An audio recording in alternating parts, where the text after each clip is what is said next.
Olá, meus amores, tudo bem com vocês? Como é que vocês estão? Eu tô com saudade, de verdade. Cada dia mais, né? Esperando ver o que vai dar tudo isso. Mas vamos continuando, né? Hoje eu vou passar uma aula que ela vai servir para duas disciplinas, que é a continuação da aula de internet e programação web, onde eu dou uma conceitualizada ali sobre a história da internet, né? Como que surge a internet.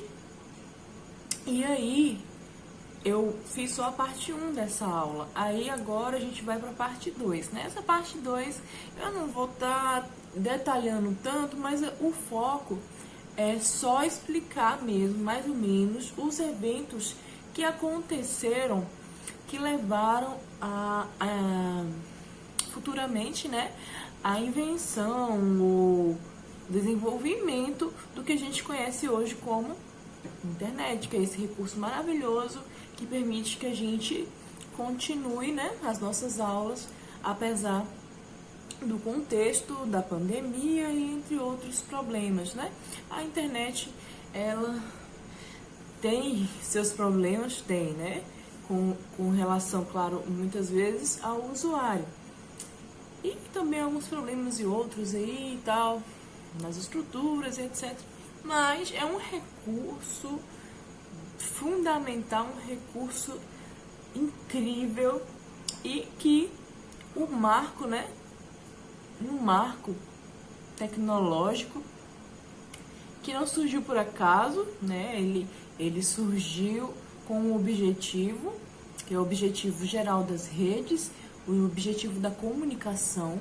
A ideia principal era fazer com que os dispositivos eles pudessem se comunicar, né? Claro que se comunicar gerando informações, transmitindo informações que eram importantes para, naquele momento, como a gente viu na aula passada, fins militares e fins de educação e de comunicação, etc. Tá bom? Então, vamos lá, né? A história da internet, parte 2. A ARPANET, ela é deixada de lado. Não, na verdade não é deixada de lado, né? A ARPANET e a internet, né? A ARPANET, ela foi esse marco de gigantesca importância para a criação posterior da internet. A gente não pode dizer que a ARPANET ela se tornou a internet porque essa rede ela foi sofrendo alterações, modificações, implementações e otimizações de muitas outras agências que não só a ARPA ou a DARPA, no caso, depois quando também foi incorporado ao Departamento de Defesa. Tá? Então assim, ó, vamos lá.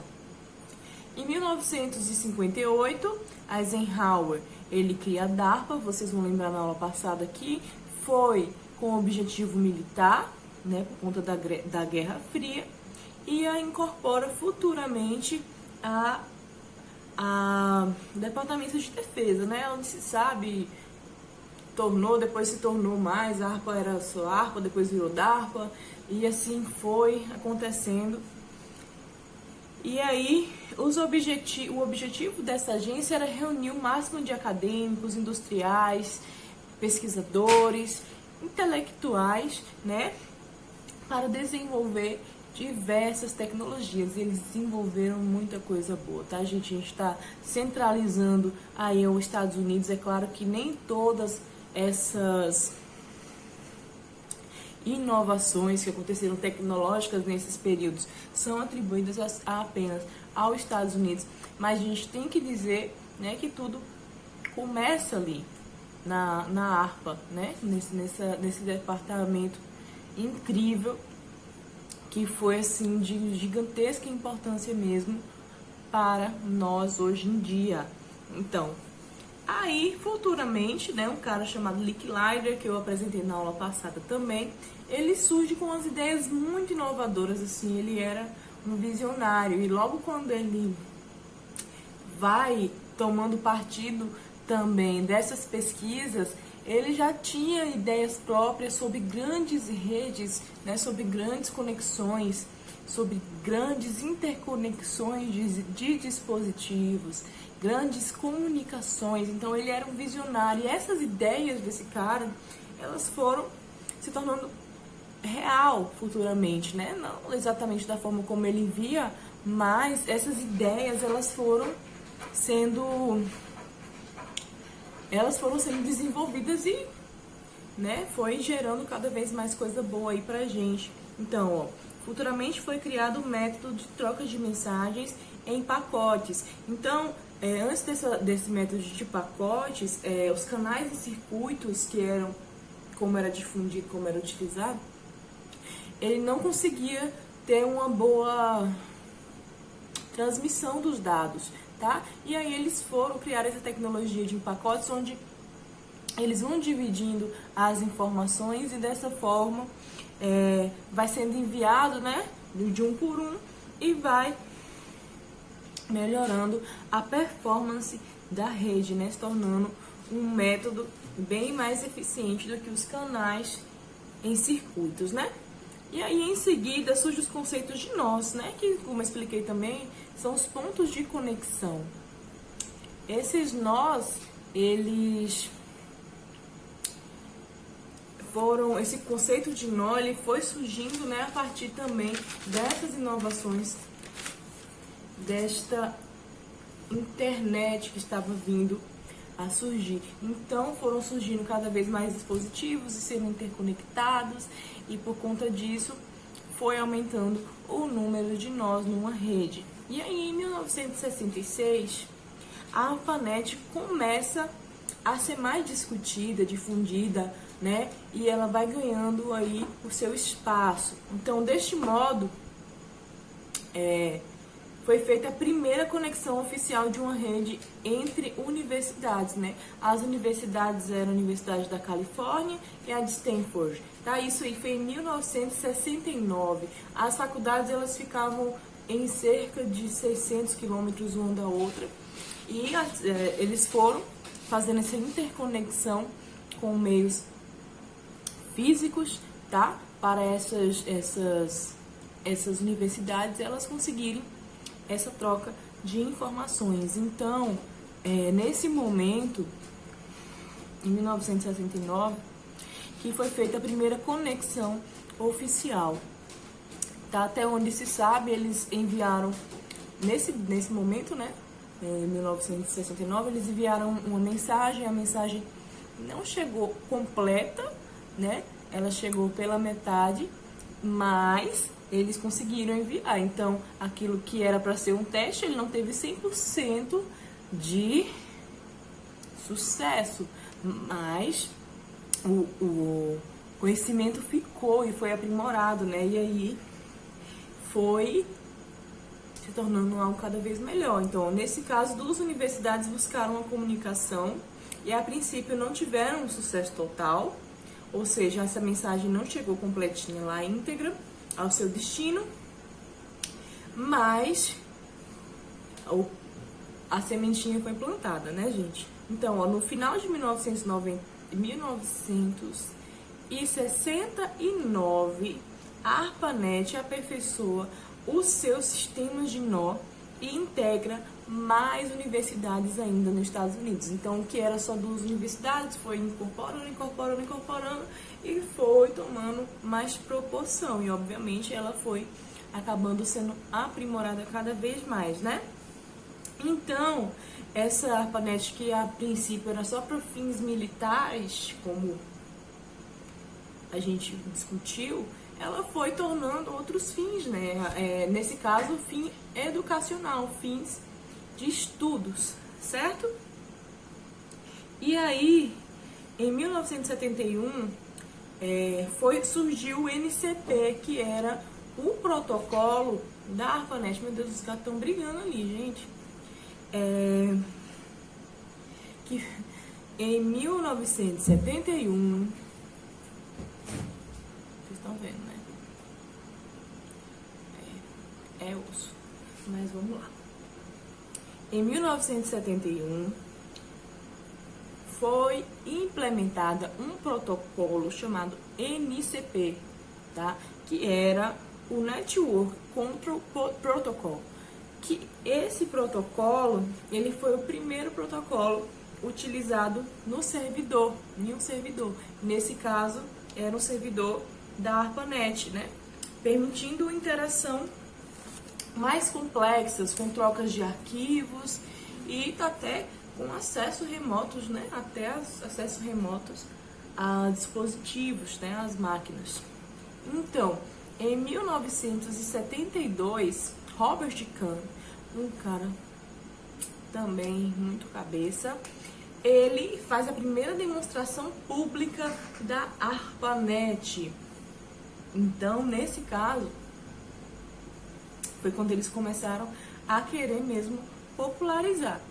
Porém, ainda não né? Algumas coisas aconteceram aí e a ARPANET, ela não foi tomando aquela proporção que ela foi querendo e foi dando espaço às outras tecnologias bem similares, né? Vamos dizer assim, que se inspiraram nela, tá?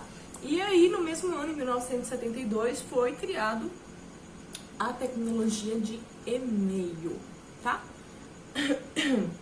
Então, a partir desse momento, começa uma pressão em relação ao compartilhamento e expansão dessas redes, ou seja, foi surgindo uma pressão, poxa, esse trem tem que se popularizar, não pode ficar aí centralizado num fim só, não. Esse negócio pode ser útil para outras coisas e a gente quer também utilizar essa tecnologia aí. Então foi surgindo pressões, né, para que essa tecnologia que foi apresentada em 1972 tivesse mais ascensão e pudesse ser mais utilizadas. Então, o objetivo era desconstruir aquele modelo, sabe? Aquele modelinho que até então era o padrão, que era assim, tem uma redezinha aqui para interligar essas universidades desse local, outra redezinha ali interligando outras coisas, outras universidades, outros departamentos, e essas redes, elas eram separadinhas. Então não tinha aquela ideia, vamos falar assim, de internet, de interligar essas tecnologias, essas nets, né? Não tinha ainda isso, mas a partir desse momento que a ARPANET ela é apresentada, vai surgindo essa pressão para que eles fossem cedendo, né, para esse compartilhamento e expansão dessas redes, tá? Então eles foram desconstruindo aquele modelo de redes locais e pequenas, né, e foram melhorando, pensando como que eles iam fazer isso, já que aquelas redes elas tinham protocolos, estruturas e arquiteturas muito limitadas e distintas, né? Então, a arquitetura de uma rede em um lugar de um país e de outro país ou de outro lugar, as arquiteturas eram totalmente diferentes, os protocolos eram diferentes. Então, vocês imaginam como que fazer essa comunicação? É como se cada lugar quisesse falar uma língua e ninguém entendesse a língua um do outro. A mesma coisa aconteceria e acontecia, né? Que era essa falta mesmo de condições para gerar uma comunicação mais universal, ou seja, uma interconexão mais democrática, ou mais geral, ou maior, de maior proporção, tá? Então, o processo de interconexão dessas redes foi chamado futuramente de internet, né, com ING no final, ok? Então, a partir desse momento que foi surgindo essa pressão para essa expansão, o protocolo NCP lá, criado pela ARPA, ele não conseguia mais ser capaz de segurar as demandas dessas expansões, né? E aí foram surgindo problemas, igual eu falei na aula passada lá, se vocês assistiram, espero que sim. Foram surgindo problemas e esses problemas tiveram que ser solucionados, né? E aí Vince Cerf e Robert Kahn, eles começam a trabalhar em um protocolo substituto. Então, esses caras futuramente eles vão criar um negócio, rapaz, que o negócio era importante demais. Mas vamos lá. Em 1972, surge o projeto paralelo chamado Ethernet. Esse projeto também deu o que falar. E aí, foram surgindo vários outros projetos e cada um de um jeito e cada um, né, entendeu.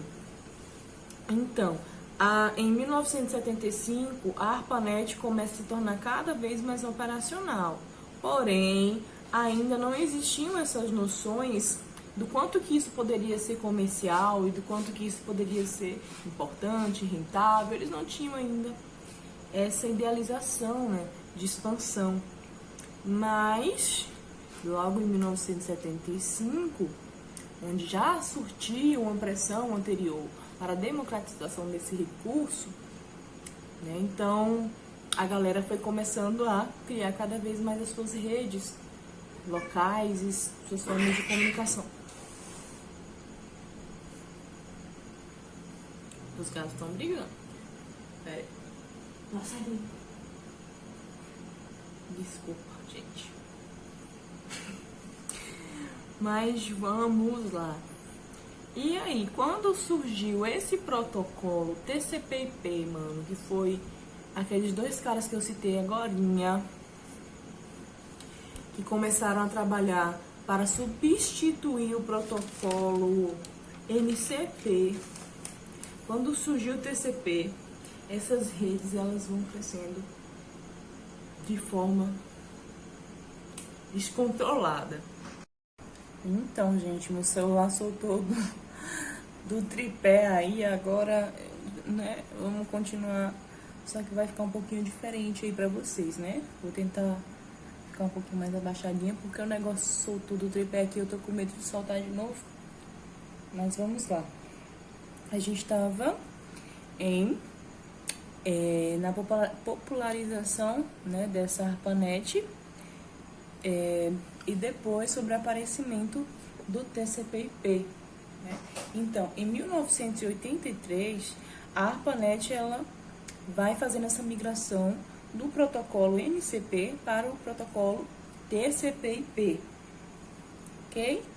E aí, no final dessa década de 80, elas foram surgindo cada vez mais essas nets que foram sendo integradas ao protocolo TCP/IP, né? E obviamente elas foram acabando falando através do mesmo protocolo, e aí facilitou bastante a oportunidade de interconexão desses dispositivos. Então, em 1987, de 1987 a 1991, a internet ela foi sendo liberada para uso comercial nos Estados Unidos. Então, aquela pressão que surge, né, após a apresentação oficial da ARPANET, ela surtiu efeito aí muitos anos depois, tornando mesmo esse recurso de uso comercial, de uso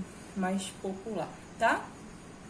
Porém, ainda não era possível, não tinha um interesse, sabe, dessas organizações, dessas pessoas ainda em utilizar esse recurso, porque ainda era muito assim, abstrato, sabe, para os usuários, não era algo que eles entendiam como algo fácil de utilizar ou que fosse útil, né, caramba, imagine só. Mas, em 1989, surge um cara chamado Tim Berners-Lee. Nossa, esse nome todo mundo já tá batido pra caramba, porque o cara, ele foi surgindo com ideias assim bem simples, né? Mas ideias que fizeram toda a diferença. Então, Tim Berners-Lee otimiza, né, a troca de documentos entre o usuário. Ele queria um espaço descentralizado para fazer essa troca de documentos, trocas de informações, né? E aí ele desenvolveu um negócio chamado World Wide Web, que a gente chama de WWW. Hoje, então, todo mundo sabe o que é, todo mundo conhece, não é, gente? Essa invenção, ela mudou muito, muito mesmo a visão que as pessoas tinham de internet, porque essa web, ela se torna universal, ela se torna democrática, né? Ela faz com que pessoas, usuários mais comuns, consigam ter acesso a essas redes e esses documentos, porque Tim, ele queria deixar informações disponíveis, entende? Então, ó, vou criar um lugar onde eu posso deixar documentos, onde eu posso deixar informações em que outras pessoas podem acessá-las quando tiverem vontade, entende? Era bem diferente da ideia inicial de só trocar informações ou comunicações, entende? Aí já vinha mesmo para um princípio, poxa, eu posso criar lugares, páginas, vamos dizer assim, onde eu posso expor informações e deixar lá, entende, gente? Então aí a web, criada por Tim Berners-Lee, ela se torna muito popular e universal. E a partir disso foi sendo desenvolvida cada vez mais tecnologias, né, como os navegadores, que também melhoraram bastante a relação do usuário com a internet, né? E entre outros recursos e novos protocolos, porque foram surgindo novas funções, novas requisições para essa internet, então obviamente vai precisar de novos protocolos e a gente hoje tem milhares de protocolos, tá bom? Mas em resumo, a ARPANET ela foi perdendo um certo espaço e até ela sai, né, de contexto em determinado momento para dar lugar a essa rede mais democrática e também com esse grande marco que foi a invenção de Tim Berners-Lee.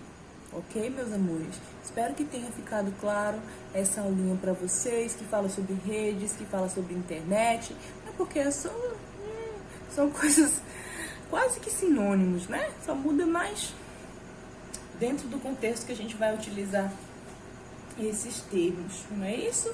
Então, meus amorezinhos, a internet, essa rede maravilhosa, ela surgiu por fruto de uma idealização de um departamento de defesa, de estudos, de desenvolvimento de tecnologia, chamado ARPA. E aí foi sendo disseminada para outros espaços, mudando os protocolos, mudando a forma de comunicação, até que surge o protocolo TCP/IP com a proposta de unificar essa comunicação, né? E futuramente surge Tim Berners-Lee com a World Wide Web, que faz uma revolução ainda maior dentro deste contexto.